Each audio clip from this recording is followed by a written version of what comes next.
ছেলেটা মাধ্যমিকে টপ করেছে।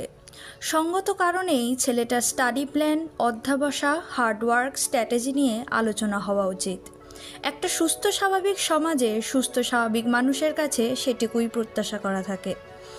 কিন্তু হাস্যকর ব্যাপার, আলোচনা হচ্ছে ছেলেটির সরু গলায় মেয়েলি কথা বলা নিয়ে।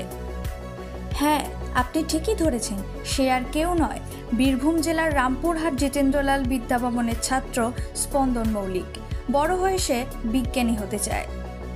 2025 সালে দাঁড়িয়েও যদি আমরা একটা 16 বছরের বাচ্চা ছেলেকে তার যোগ্যতার বদলে তার গলার স্বর, কথা বলার স্টাইল, আউটলুক নিয়ে মশকরা করি, বিশ্বাস করুন নিজেদের সেক্ষেত্রে সিভিলাইজ ভাবতেই দ্বিধাবোধ হয়। সোশ্যাল মিডিয়ার গোটা জগৎটাই একটা অসম্ভব মিডিওক্রিটি আর মানসিক সমস্যায় ভুগছে। আদ্যন্ত অযোগ্য মানুষগুলো যোগ্য মানুষগুলোকে এভাবেই মলেস্ট করছে, নিজেদের গায়ের জ্বালা আর ব্যর্থতা ঢাকার খিদা। যদি একটা 16 বছরের বাচ্চার সরু গলায় কথা বলার স্টাইল আপনার কাছে কন্টেন্ট মনে হয়, নিজেদেরকে কন্টেন্ট ক্রিয়েটর বলবেন না, তাতে আপনিও একজন মলেস্টার।